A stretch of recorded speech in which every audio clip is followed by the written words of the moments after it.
Bueno, todavía estamos analizando la cuestión de cuándo volverá y voy a tomar tres breves lecturas que introducirán el tema de lo que se llama la inminencia de su venida, la inmediatez de su venida, que es en cualquier momento. Primero de todo, Mateo 24, retomando de la lectura del principio de la última charla, versículo 36. Nadie sabe del día ni de la hora, ni aun los ángeles en el cielo, ni el Hijo, sino solo el Padre. Como fue en los días de Noé, así será en la venida del Hijo del Hombre. Porque en los días antes del diluvio, la gente estaba comiendo y bebiendo, casándose y dándose de matrimonio, hasta el día en que Noé entró en el arca, y no sabían nada de lo que sucedería, hasta que vino el diluvio y se lo llevó a todos. Así será la venida del Hijo del Hombre. Dos hombres estarán en el campo, uno será llevado y el otro dejado. Dos mujeres estarán moliendo con un molino de mano, una será tomada y la otra dejada. Por eso velad, porque no saben el día en que yo, tu Señor, vendrá. Pero entiende esto, si el dueño de la casa hubiera sabido a qué hora de la noche iba a venir el ladrón, habría velado y no habría dejado que allanaran su casa.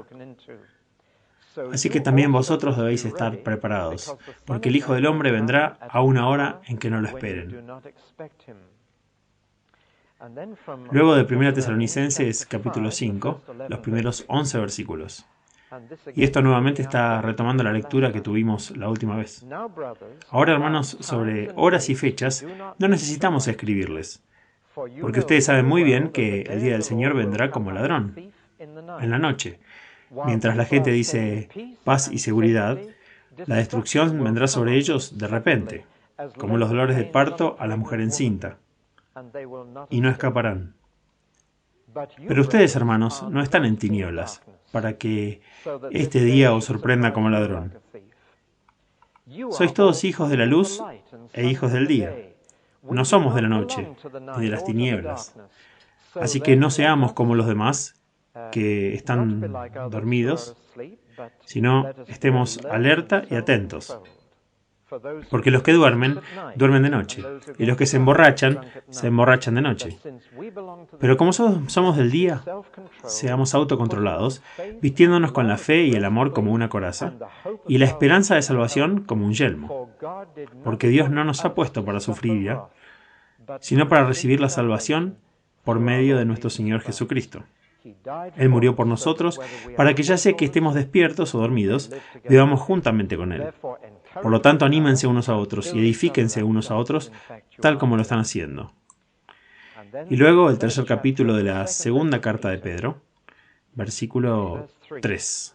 Antes que nada, debéis entender que en los últimos días vendrán burladores, burlándose y siguiendo sus propios deseos. Dirán, ¿dónde está la promesa de su venida? Desde que murieron nuestros padres, todo sigue como desde el principio de la creación. Pero olvidan deliberadamente que hace mucho tiempo, por palabra de Dios, existieron los cielos, y la tierra fue formada del agua, y con agua, y por agua. También el mundo de ese tiempo fue inundado y destruido. Y por la misma palabra del cielo y la tierra de ahora están reservados para el fuego, que se guarda para el día del juicio, y la destrucción de los hombres impíos. Pero no olviden esto, queridos amigos. Para el Señor un día es como 1000 años, y 1000 años como un día. El Señor no es lento en cumplir sus promesas, como algunos entienden la lentitud, sino que es paciente, no queriendo que nadie perezca, sino que todos lleguen al arrepentimiento. Pero el día del Señor vendrá como ladrón. Los cielos desaparecerán con estruendo, los elementos serán destruidos por fuego, y la tierra y todo lo que en ella hay serán destruidos. Ya que todo esto será destruido de esta manera, ¿qué tipo de personas debemos ser? Debemos vivir vidas santas y piadosas, mientras esperan el día de Dios y aceleran su llegada.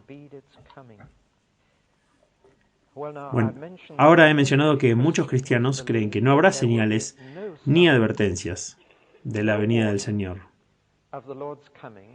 y que podría ser esta noche.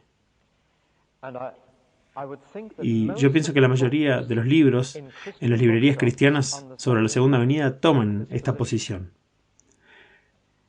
Muchas películas han sido producidas basadas en esta posición. Y particularmente en los Estados Unidos, esta posición es incluso más extendida y más fuerte que entre los cristianos en este país.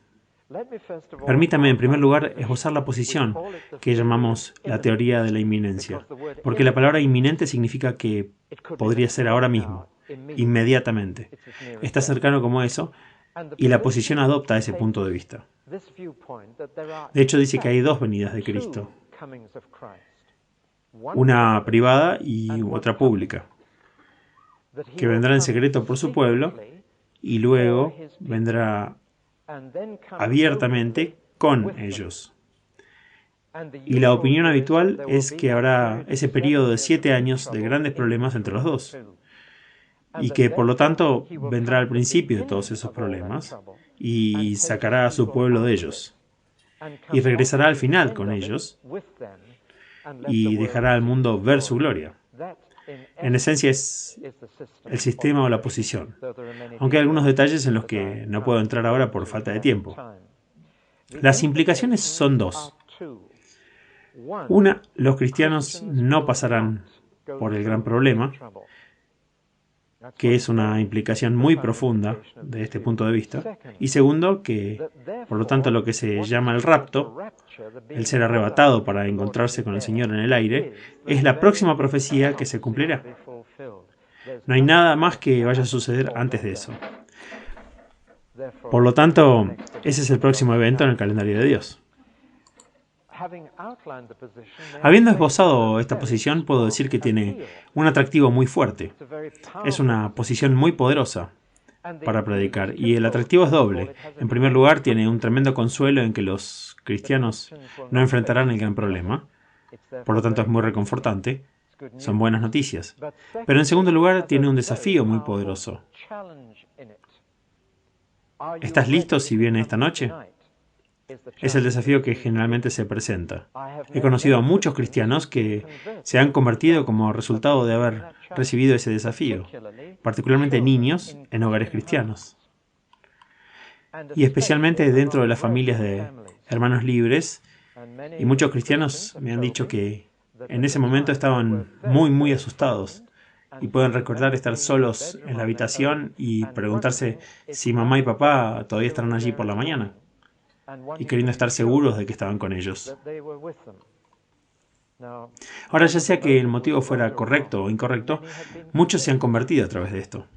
También se presenta como un desafío muy fuerte para los cristianos, para que sigan siendo encontrados, ocupados en la obra del Señor esta noche, en caso de que venga esta noche, por lo que es un atractivo muy poderoso.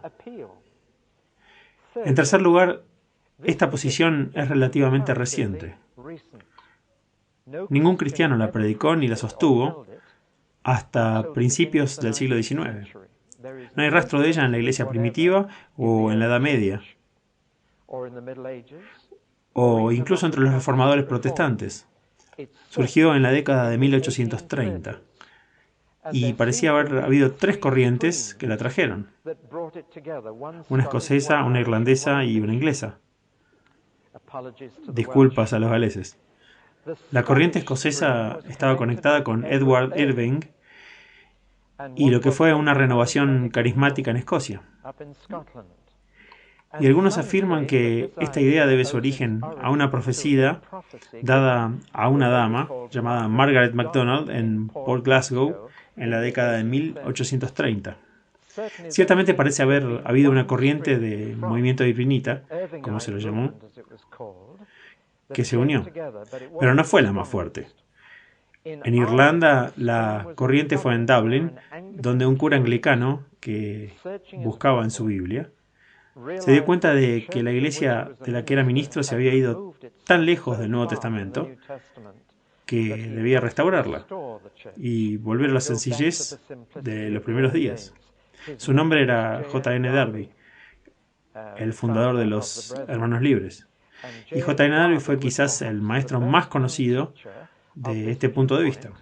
Y ahora es prácticamente la doctrina oficial de todas las variedades de hermanos que se derivan de su redescubrimiento de la Iglesia del Nuevo Testamento. La primera corriente no estaba muy lejos de aquí. Era un lugar llamado Albury, cerca de Guildford, en una mansión llamada Albury Court, donde vivía Henry Drummond, que convocaba conferencias en su casa de campo sobre temas proféticos.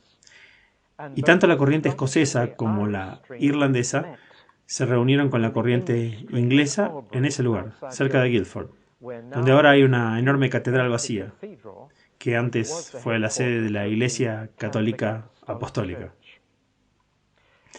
Bien, ahora cualquiera que sea la historia, es que cuando la idea surgió, muy pronto cruzó el Atlántico, y en particular capturó la mente de un erudito llamado C.A. Scofield, y él estaba trabajando en una Biblia y poniendo notas de interpretación en esa Biblia, y produjo la Biblia Scofield, que ha tenido una gran venta y un efecto muy grande. Solo quiero decir que nunca compraré una Biblia con notas humanas en ella. Voy a comprar muchos comentarios, pero hay un peligro de tener una Biblia con notas humanas. Es que tiendes a tomar esas notas como si tuvieran la misma autoridad que la palabra de Dios. Y la opinión humana no es infalible. La inspiración divina de la Biblia es infalible. La interpretación humana de la Biblia no lo es. Así que prefiero mantener mi Biblia libre de notas humanas. Entonces no traigo la interpretación humana junto con la inspiración divina, sino que uso la interpretación humana, y es en América donde esta visión particular de la segunda venida ha echado raíces más profundas.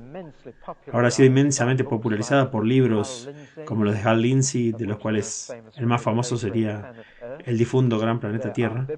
Hay seminarios bíblicos en América que no enseñarán nada más que esa vista, del cual Dallas sería un buen ejemplo. Supongo que han escuchado ese nombre en otra conexión, pero ahora sería un centro de esta enseñanza en particular. Independientemente de la historia de la enseñanza, eso realmente no importa. Dios puede sacar nueva luz de su palabra en cualquier momento. El hecho de que solo saliera a luz en el siglo XIX no significa que esté mal, ni que sea correcto.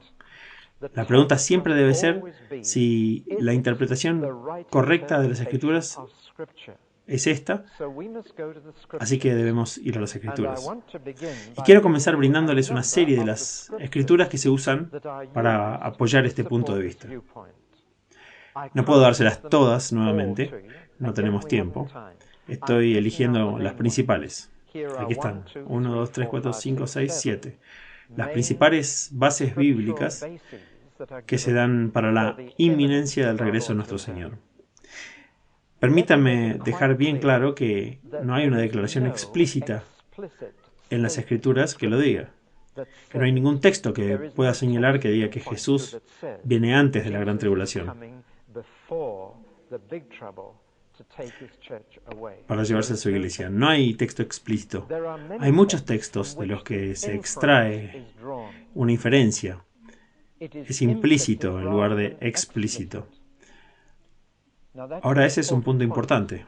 Si hubiera una declaración clara en las Escrituras, aunque sea una sola vez, sería lo suficientemente bueno. Pero no hay ninguna explicación explícita, sino que la conclusión se llega por referencias, por lógica, por deducción de ciertas Escrituras. Ahora, cuando se prueba algo de las Escrituras por inferencia, se debe estar muy seguro de que se está dando exégesis y no eisegesis. Ahora, mejor explico eso. Ex significa fuera. Ei significa en. Exégesis es lo que obtienes de las Escrituras. Eisegesis es lo que pones. Ahora que saben la diferencia, la exégesis es buena y la eisegesis es mala. Todos nosotros podemos leer cosas en la Escritura que no están allí. Y tenemos que tener mucho cuidado de no hacerlo. Por ejemplo, un hombre me escribió el otro día y dijo que estaba pensando en comprar un supermercado. y dijo que estaba buscando orientación en su Biblia y dijo que encontró un texto en el libro de Proverbios que dice: tengo muchas bendiciones acumuladas para ti. Y acumular y store en inglés es la misma palabra. Ahora el hombre estaba bastante serio y me dijo que le gustaría confirmación de que estaba escuchando de Dios. ¿Podría confirmarme que siga adelante y compre ese supermercado? Ahora este es un ejemplo maravilloso de eisegesis, leyendo algo en las Escrituras que no está allí. No se puede sacar eso de este texto porque acumular no significa supermercado, aunque sea la misma palabra en inglés. Dios nunca tuvo la intención de que acumular significara supermercado, pero mucha gente maneja la Biblia de esa manera y saca su propio entendimiento de ella. Así que cuando veamos estas escrituras tendremos que tener mucho cuidado de no leer algo en las escrituras, sino leer algo de ellas y lo que Dios puso en ellas. Aquí es donde tenemos que usar nuestras mentes, guiados al máximo por el Espíritu de verdad. Aquí hay 7 grupos de escrituras que se usan para lo que se llama el rapto antes de la tribulación. Primero, las muchas declaraciones en el Nuevo Testamento acerca de la velocidad de la venida de nuestro Señor. He aquí que vengo pronto. He aquí que vengo rápidamente. Estoy en la puerta. Hay muchas declaraciones en las Escrituras que realmente tienen una especie de velocidad en ellas, que implican que vendrá inmediatamente. Este es el primer motivo. En segundo lugar, las muchas declaraciones en las Escrituras de que lo que vendrá será una completa sorpresa.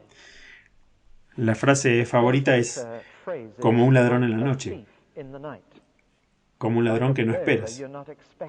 Y una y otra vez hay este énfasis en estar totalmente sorprendido por su llegada. En tercer lugar, junto con estos pasajes de sorpresa siempre está la palabra vigilar. Vigilar. Vamos a tener que volver a esa palabra en un momento. En tercer lugar, se afirma que las dos venidas, la secreta para la iglesia y la pública con la iglesia, se describen con diferentes palabras. Algunos han dicho, esto se llama el día de Cristo y lo otro se llama el día del Señor. O recordando las palabras que mencionamos anoche, parusia, epifanía y apocalipsis. Algunos dicen parusia describe el primero y epifanía, el aparecer, describe el segundo. Esta es su llegada, esta es su aparición. Otros apuntan al hecho de que hay algunos versos que hablan de su venida por sus santos y otros que dicen que viene con sus santos. Hay una diferencia de lenguaje que dicen pretende describir los dos eventos. En cuarto lugar, está la expectativa constante de la iglesia primitiva de que su venida es inminente. Y hay muchos pasajes que se pueden usar para implicar que los primeros cristianos creían que Él vendría en cualquier momento y vivían en esa expectativa, constantemente listos. A continuación se dice que en todos los pasajes que describen la gran tribulación, la palabra iglesia está ausente. Por ejemplo, tomo solo 2. Mateo 24, que acabo de leer y exponer en mi última charla. La palabra iglesia nunca se menciona.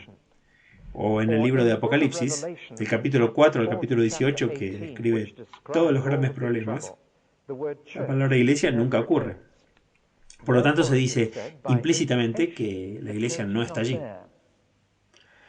Ahora, por supuesto, deben haber notado, si leen mucho la Biblia, que en ambos, Mateo 24 y en Apocalipsis 4 al 18, aparece la palabra santos y la palabra elegido de Dios.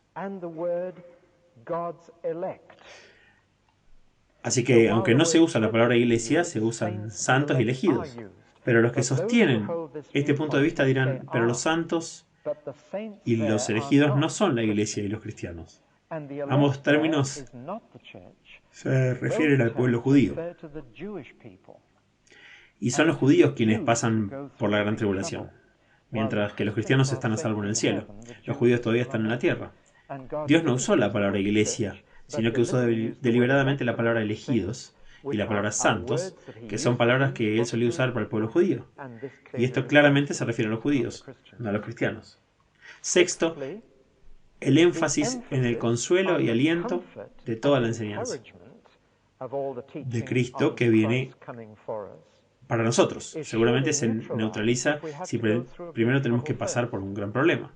No es muy reconfortante para la gente decir que habrá todos estos problemas antes y que no habrían usado la segunda venida para consolar a la gente. Si eso significara que iban a estar involucrados primero en la tribulación y finalmente, y probablemente el más poderoso de todos los argumentos para esta posición, desde la tribulación, el gran problema, el derramamiento de la ira de Dios sobre un mundo que ha rechazado la verdad. Entonces, ¿cómo podrían los cristianos estar bajo su ira cuando está claramente establecido que Jesús nos ha librado de la ira de Dios y no estamos destinados a pasarla? Ahora he seleccionado 7 de los principales fundamentos bíblicos. Notarán que todos son por inferencia, no por implicación, no afirman específicamente el punto de vista, pero por implicación agregan todas estas 7 cosas juntas. Es una posición bastante fuerte. Así que el resto de esta noche, si puedo mantenerlos despiertos, voy a revisar cuidadosamente estas 7 posiciones. Y las miraré a la luz de la Escritura. Número 1. Las afirmaciones sobre la velocidad de su venida. Vengo pronto, vengo rápido. Bueno, empiezo a mirar eso más detenidamente al darme cuenta de que el tiempo es relativo. Estoy citando a un judío llamado Albert Einstein. Y Einstein, que era un científico brillante, de hecho, viniendo aquí de camino en mi coche, escuchamos su voz en la radio. Ahora, Einstein, siendo tan brillante como era, podía poner las cosas de manera muy simple. Y se necesita un gran cerebro para hacer eso. Solo los pequeños cerebros hacen que las cosas sean complicadas. Y otro científico le preguntó a Einstein si le podía explicar la relatividad del tiempo. Y él dijo que sí. Que un minuto sentado en una estufa caliente parece una eternidad. Y una hora hablando con una chica bonita parece un minuto. Y así fue como Einstein le explicó la teoría de la relatividad a otro científico. Pero lo interesante es que antes de que Einstein lo hubiese dicho, la Biblia lo decía. 1000 años es como un día para Dios y un día es como 1000 años. He escuchado a muchas personas exponer sobre la primera afirmación, pero ninguno sobre la segunda.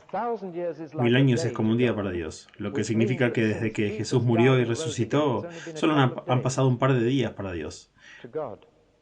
Podemos pensar que para nosotros es mucho tiempo, hasta su segunda venida, pero para Dios no. Fue San Bernardo de Clairvaux quien dijo algo encantador. Él dijo: Jesús, dijiste que te veríamos de nuevo después de un rato, pero este pequeño rato es un largo rato. Ese es el tipo de oración que a uno le gusta escuchar. Es una oración honesta. Para Dios 1000 años es un día, pero también para Dios un día puede ser como 1000 años. Y puedo pensar en un día que fue como 1000 años para Dios, porque ese día ocupa páginas y páginas de la Biblia. Se describe cada hora, mientras que todos los años de la creación solamente llenan una página de la Biblia. Cuando Dios estaba creando el mundo, miles y miles de años eran como días. Pero cuando Jesús murió, ese fue el día más largo para Dios. Así que el tiempo es tiempo flexible para Dios. Y Pedro, que en 2 Pedro 3 lo aplica a la segunda venida, y la gente dice: pensé que vendría rápido, pensé que vendría pronto. Entonces, ¿dónde está la promesa de su venida? Todo es como siempre. Y Pedro dice: están olvidando que Dios tiene un horario flexible. Pronto significa una cosa para Dios y otra cosa para nosotros. Y en realidad Dios está siendo muy paciente con nosotros, porque quiere que te arrepientas primero. Se puede sobreenfatizar el lenguaje de pronto y rápido y olvidas que es el lenguaje de Dios y que era Jesús hablando. Y aquí vengo pronto, y aquí vengo rápido. Y Santiago, que fue el hombre que dijo que Jesús está justo en la puerta, inmediatamente pasó a decir que imitemos la paciencia del granjero que espera su cosecha. En otras palabras, el lenguaje de la velocidad siempre estuvo equilibrado en las Escrituras.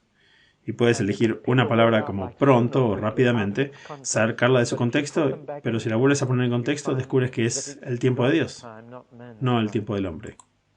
Y que se nos insta a esperar pacientemente. Un granjero tiene que esperar meses por su cosecha y no se llena de pánico. Él sabe que llegará. Así que no creo que el lenguaje de la velocidad respalde por completo la opinión de que podría ser esta noche. En segundo lugar, el lenguaje de la sorpresa. Atrapado como un ladrón en la noche. Bueno, cuando miro detenidamente la Biblia, encuentro que no todos serán atrapados como ladrones en la noche. Solo aquellos que no están listos. Son los incrédulos los que serán atrapados y sorprendidos, no los creyentes. En 1 Tesalonicenses 5, que les acabo de leer, Pablo dice, vendrá como un ladrón en la noche, pero no a ustedes. Como un ladrón en la noche, pero no es a ustedes. Están despiertos, están alerta, están mirando. Ustedes sabrán. Son aquellos que no están listos quienes se sorprenderán. Los creyentes no se sorprenderán. No serán sorprendidos si están alerta y atentos a las señales que Jesús dio. Sabrán. No será como un ladrón en la noche. E iré más lejos. No será como un ladrón. Porque a todos los demás la venida de Jesús les robará todo.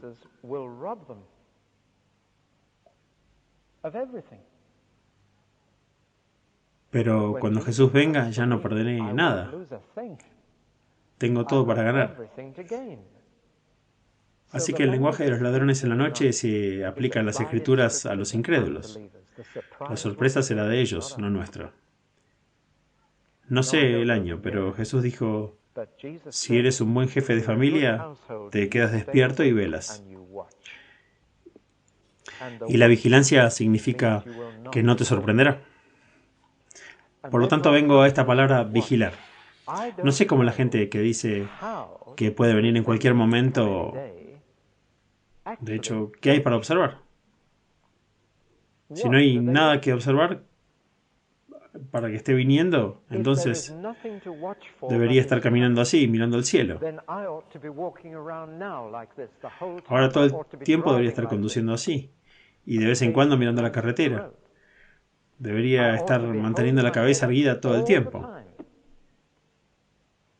Es ridículo. La palabra vigilar pierde todo sentido si no hay señales a las que vigilar. Solo cuando llegue la última señal será adecuado levantar la cabeza y vigilar, porque entonces será inmediato. Pero andar con la cabeza en las nubes, como pasear a Pedro o quien sea que estaba en el libro de la guardería, el libro infantil, sería una tontería. Si no estamos atentos a las señales, entonces, ¿qué podemos observar? No hay nada que mirar. Y no puede ser tomado literalmente, esto de vigilar, y pierde su significado. Pero cada vez que Jesús hablaba de su venida, dice, miren, mantengan los ojos abiertos, vigilen. Y el único sentido que puedo darle es que primero habrá señales. En que solo en el momento apropiado puedo levantar los ojos y mirar en esa dirección y esperar su llegada. De lo contrario, yo no sé cómo esperar su venida. Si puede ser en cualquier momento. Espero que me sigan. Jesús nos dijo que miráramos y no tiene sentido mirar a menos que haya algo para ver. De otra manera, como les digo, simplemente manteniendo la cabeza en alto sería muy peligroso. En tercer lugar, las diferencias de lenguaje entre los dos eventos.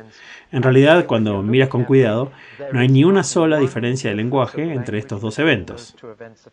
El lenguaje es el mismo. Parusia, epifanía, apocalipsis. Se usan tanto para el rapto como para el regreso. La palabra juntar se usa de ambos. Exactamente la misma palabra. Si están escribiendo referencias, la palabra juntar está en Marcos 13:27 y 2 Tesalonicenses 2:1. Es exactamente el mismo evento, de aquellos que están divididos en dos. Las frases el día de Cristo y el día del Señor son igualmente intercambiables.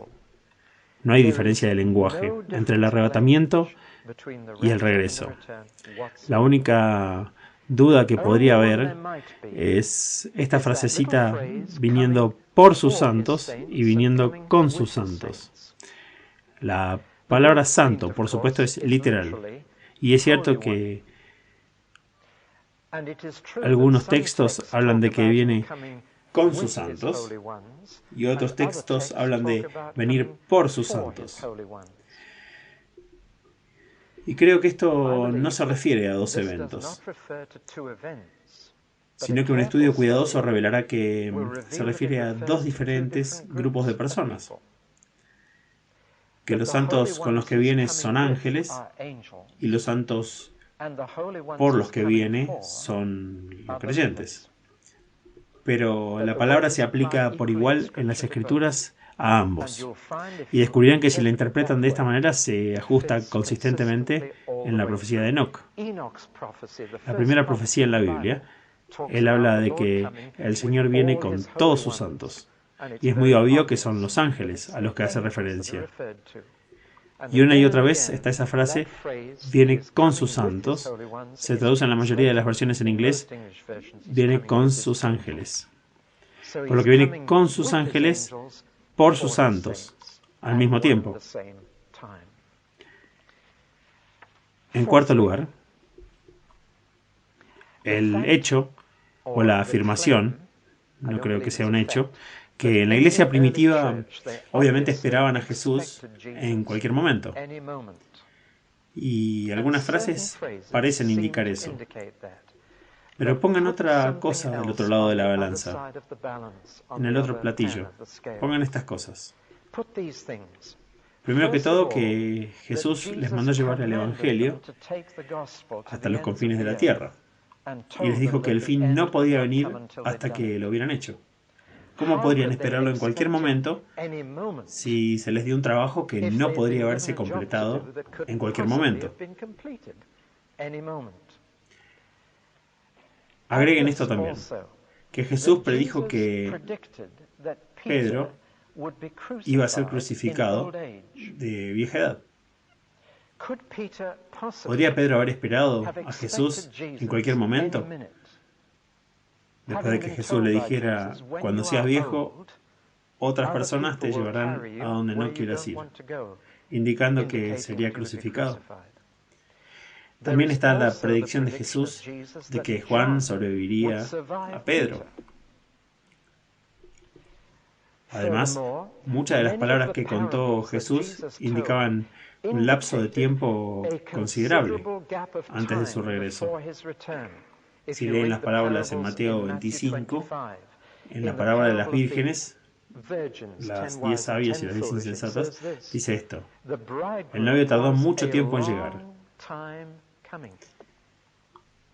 En la parábola del padre de familia, dejando a un sirviente a cargo de su casa, inmediatamente antes de la parábola de las vírgenes, mi amo se ausenta por mucho tiempo.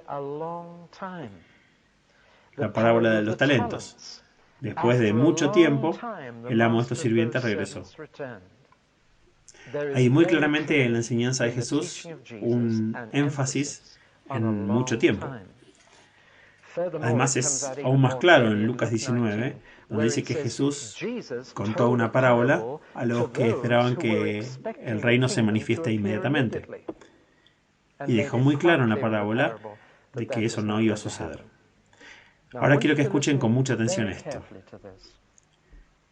La verdadera prueba de tu cristiandad no es cómo te comportarías si pensaras que Él vendría esta noche, sino cómo te comportarías si va a pasar mucho tiempo.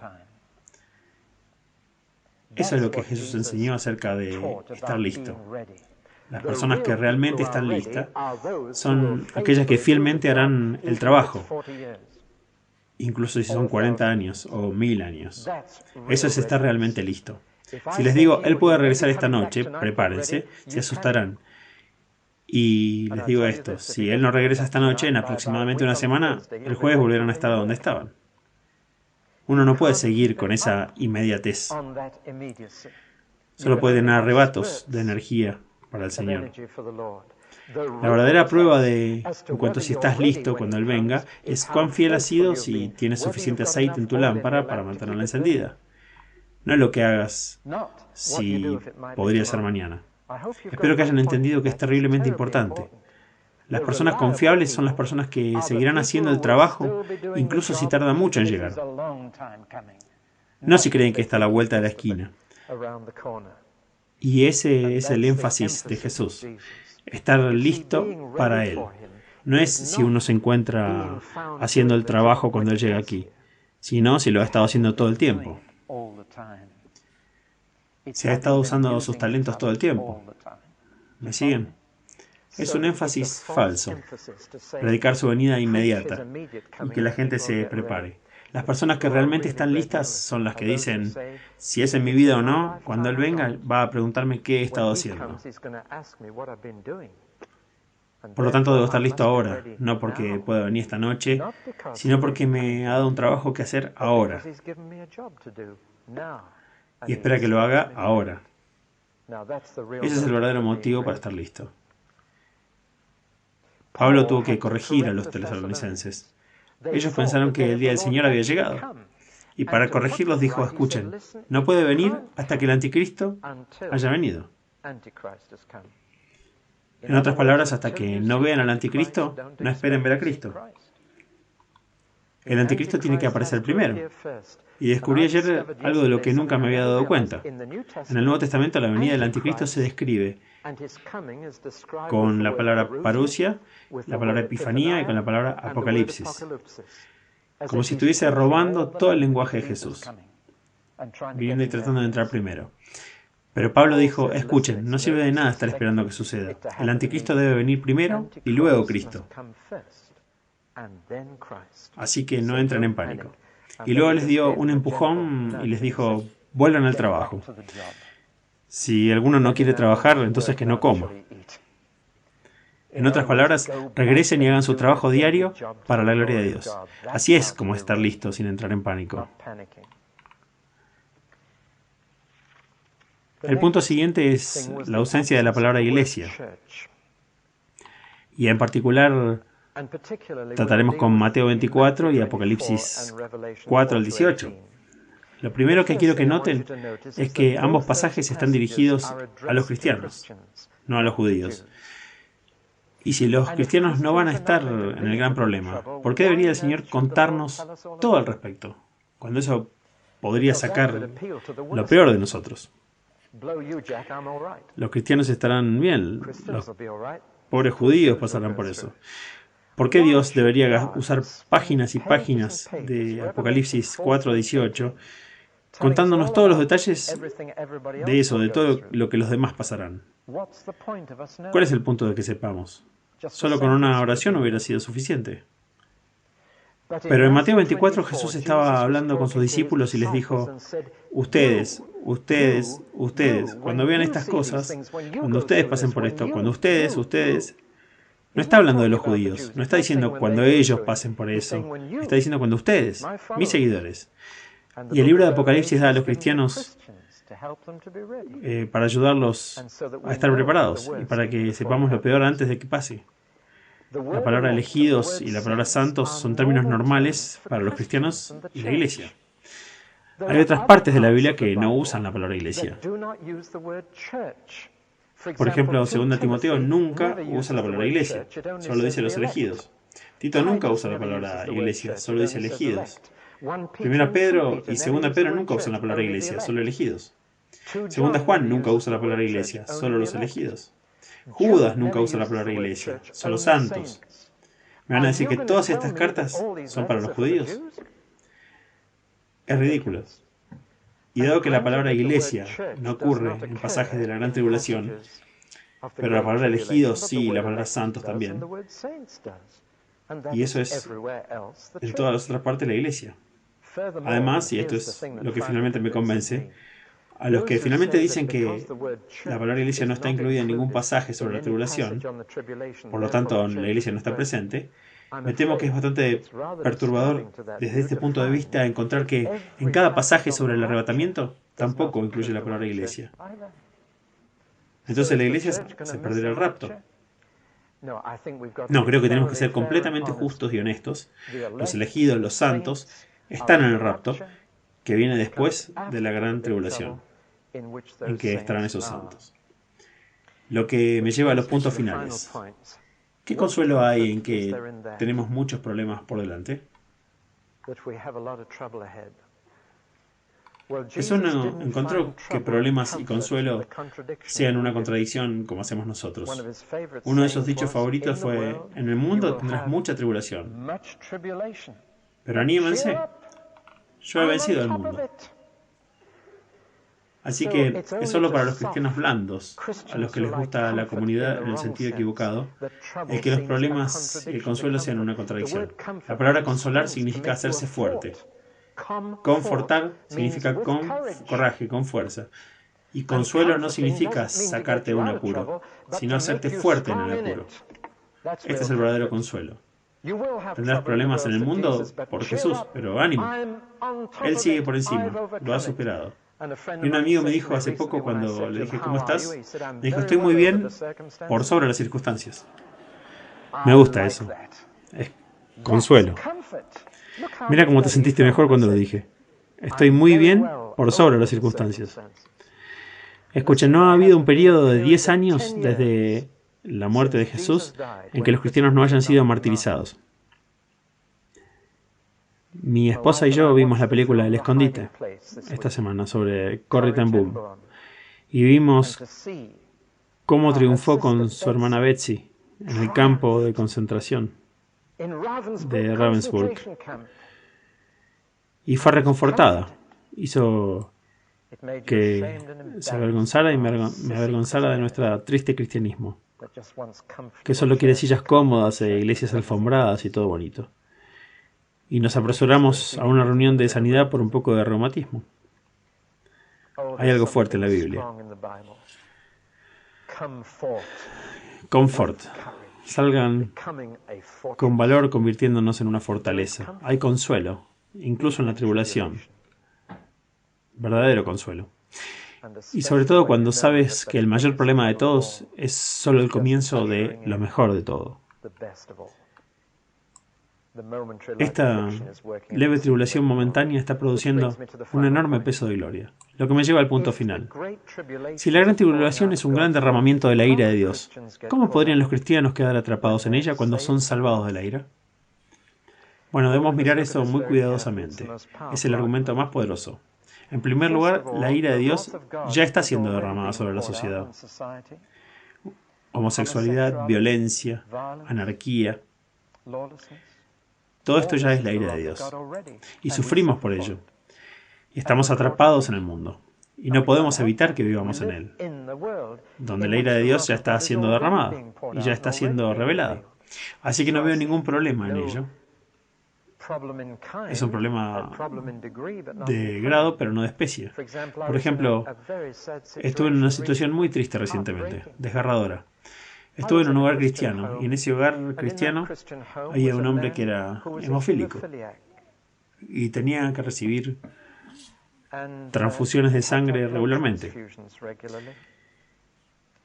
Y se agotaron las existencias británicas de su grupo sanguíneo, bastante peculiar, y enviaron a Estados Unidos por una medida de sangre, y se la pusieron y le dieron SIDA. Y ahora no puede dormir en la misma habitación que su mujer, no puede besarla. Es un lugar cristiano esto. Sufrimos porque estamos en una sociedad que está bajo la ira de Dios. Y no hay garantía para el cristiano que seamos inmunes a las cosas que están sucediendo a nuestro alrededor. Tenemos que afrontarlo, ser cristianos más fuertes.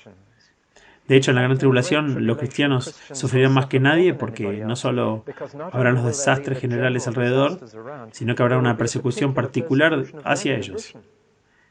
Y Apocalipsis 7 habla de una multitud que nadie podía contar, que serían martirizados durante la gran tribulación y que habrán estado en ella y que habrán salido de ella de la única manera posible, la muerte. Y habrán lavado sus ropas en la sangre del Cordero. No podrán salir de la gran tribulación si no han estado en ella. Y es una imagen no solo de todos los santos en el cielo, es una imagen de los mártires de todas las tribus y lenguas que han sido asesinados por el testimonio de Jesús en la gran tribulación.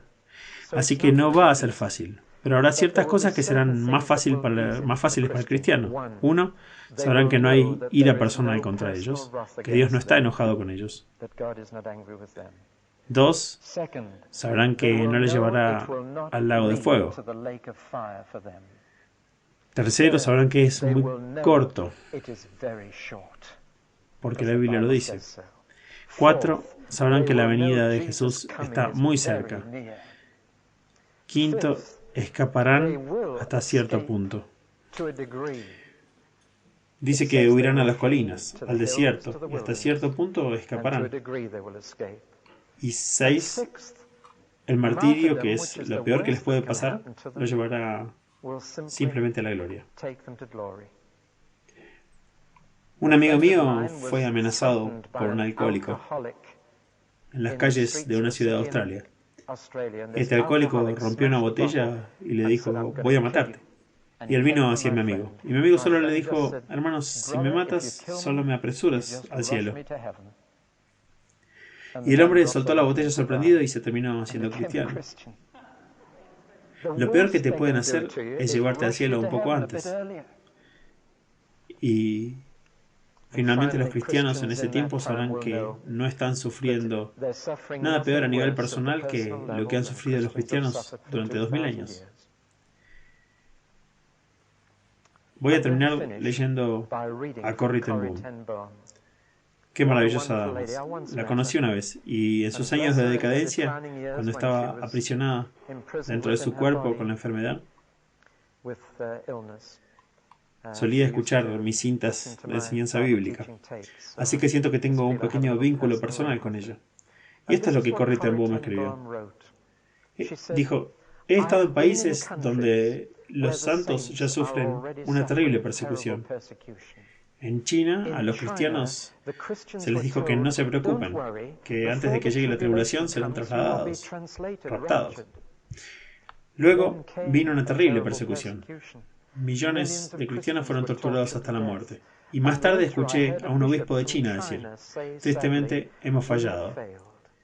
Deberíamos haber hecho a la gente fuerte para la persecución, en lugar de decirles que Jesús vendría primero. Y dirigiéndose a mí, dijo que le dijera al pueblo cómo ser fuerte en tiempos de persecución, cómo resistir cuando venga la tribulación, cómo estar en pie y no desmayar.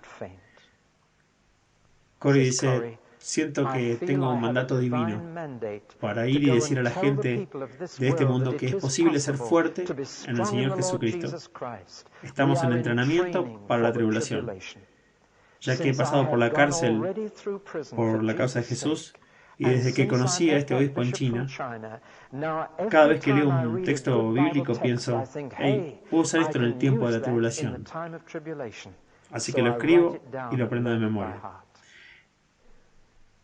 Eso es magnífico. Eso es más como lo que Jesús habla. No nos prometió un sofá, nos prometió una cruz y luego una corona. Creo que es peligroso decirle a los cristianos que no pasará nada, que se van a librar de lo que dijo que viene a todo el mundo. Necesitamos incluso en este país prepararnos para la persecución, ser fuertes en el Señor, consolarnos unos a otros con todo lo que dijo. Así cuando llegue lo peor, sepamos que lo mejor está a la vuelta de la esquina. Y cuando veamos todas estas cosas sucediendo, y cuando todo lo demás está siendo sacudido, sabremos que tenemos un reino que no puede ser sacudido. Y los que resistan hasta el final serán salvados para Jesús. Eso es carne, sustanciosa, pero hace cristianos fuertes. No es leche, porque la leche es para los bebés y la carne es para los adultos. Bueno, solo les pido que a los que han mantenido este punto de vista que no se sientan muy en contra de lo que he dicho, ni con más fuerza para defender lo que han creído o les han enseñado. Simplemente les pido que hagan lo que sucedió en un lugar donde Pablo predicó una vez, a los bereanos. Y dice que al principio no pudieron creer lo que Pablo decía.